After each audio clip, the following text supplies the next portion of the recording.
Okay, a lot of people over the years have asked me how I do UVW unwrapping, so I'm going to narrate over this video where I am doing some unwrapping for some furniture. I'm just going to describe the process. It's actually a lot simpler than you might think. There's a couple simple principles that you have to keep in mind. One is you want to do your unwrapping when your polygons are as simple as possible. That makes it a lot easier to select everything, and you'll see in this video that a lot of the hard work is done with just selecting and isolating different areas. So what you want to do is find seams, find naturally occurring seams. In this furniture it's easy because there's some grooves on the arm of the chair that represent where two pieces of wood would come together. So obviously there will be a seam in the material there. They won't line up across those seams. So those are naturally occurring seams. I'm going to select everything between those two seams and unwrap it together so that the wood all matches, the grain all matches in this area that I'm selecting. It can be unwrapped as an individual object, and then the other objects don't have to necessarily line up with it because they wouldn't in real life. So that's one thing you have to consider, is that like with furniture, especially fabric, there will be naturally occurring seams in certain places, and that's where you want to put your seams for your textures as well, for your materials. Okay, so I'm just selecting using basic poly tools. So I selected the middle and then grew out from there, and I picked up some ones I didn't necessarily want in this segment of the unwrap. So I'm just deleting those now. And then I'm going to detach, which is just a tool inside Edit Polygon, and I'm detaching that as its own element. And this just makes it so it's easy to select later. So now I've got, in my element selection mode, I can select these different elements I've created, which is great. I'm going to hide unselected there, or hide selected, sorry, and then that just makes it easier for me to work with what is remaining. I'm just investigating my model and everything looks clean and good at this point. Now I just unhit all so we can see the whole thing, and it's time to put on the UVW unwrap modifier once we've got our different areas selected that we want. And you can see that it automatically puts seams now at where the elements come together. Those green lines are seams for UVW unwrapping.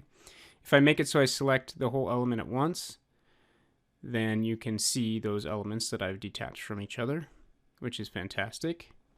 And if I lock in that selection, see if I can figure it out here. Yeah, so move that away from the others now, and then select the next element and do the same. All my objects are isolated from each other, and what I just did was hit the quick peel button, which is over there under peel with a little lightning bolt on it, and that just kind of lays out all the objects individually and kind of flattens them. But you can see you can't flatten a tube because then there'll be overlapping UVs. So what I need to do is create another seam on this by selecting an edge.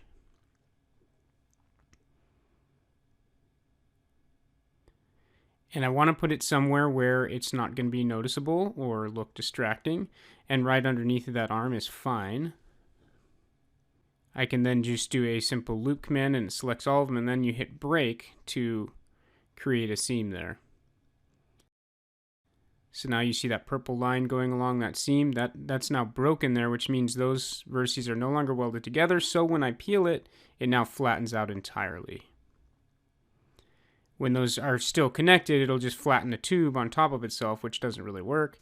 But if you cut that seam, now it can flatten out flat, and we now have a nicely unwrapped object. We need to do the same thing with this other element. Select an edge, loop along that edge, like that, and then go to the break tool.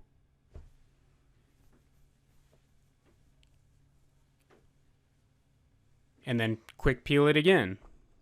Now we've got two unwrapped arms of that chair.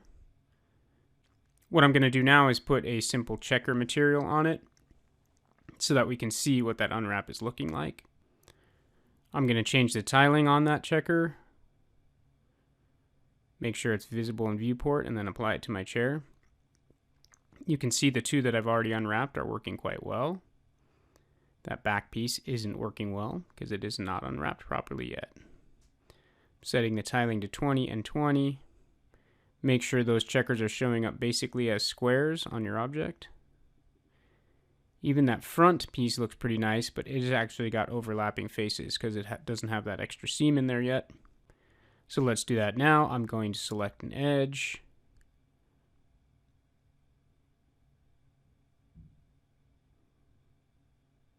And then loop it. Just like normal poly editing. We need another one down here so that everything can unwrap and lay down flatly. So once we've got that selected, hit break or explode, and then select that element and peel it, just like that.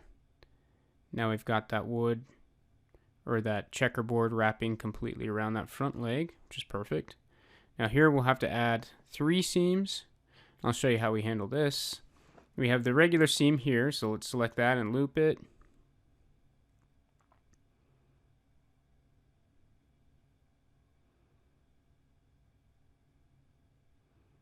Loop this one up here. And then break it and peel it. But you can see at the top it's getting a little squished. That's because we need another seam up there. So I'll figure that out here in a second. Okay, so everything's working except the top. Obviously we need another seam up here.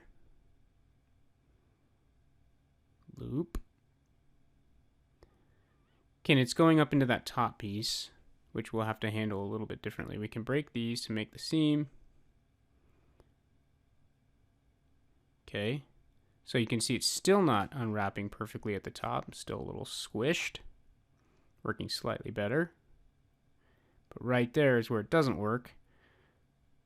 That's because we need some way to flatten out this top part. And what we should really do is just detach it entirely from the rest of the chair. So let's select it.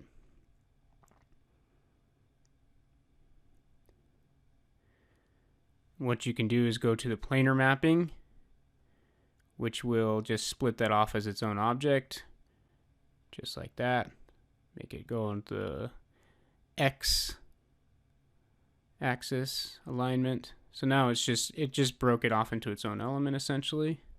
Scale it down to the same proportion as the rest of it. You can see now it's getting nice mapping up on top, and the benefit is now we don't have anything that's going to be squishing this other leg up. So we can peel it again, quick peel, and now it flattens out, as you can see, and now the checkers are looking quite nice on that whole chair. And the top is its own separate object up there. Everything looks good. Pretty basic, pretty simple. This isn't all the tools that you'll ever need, but with those basic principles and those basic tools, it becomes a lot more a lot less confusing and a lot more simple to do basic UVW unwrapping, in my opinion. With just those basic things, I'm able to do 90% of all UVW unwrapping that I ever need to do. So check those out, learn those basic things. Remember, make nice selections, detach them as elements, and think about where seams should go so that things can lay down flatly. Remember, like on the top of that chair, if you have a big flat spot like that and the seam is going up to that, there's really no way to physically make that without just kind of squishing it into a ball. So that's where you need to think, okay, let's detach this other piece up here, and then the whole thing will be able to lay flat. So that's how you have to think. Think like someone who is sewing fabric together, and think in the sense of fabric patterns and how they go together. So when you're doing a chair, think of it how the fabric pattern was made and where the seams would go in order to make it all flow smoothly and to look nice. That's the same way you should be unwrapping it when you're doing it in 3D Studio Max. So put your seams there and use that quick peel tool, which is super handy, and it will work wonders for you. That's really all you need to know. Think about where your seams should go and then use that quick peel tool. You should be good to go.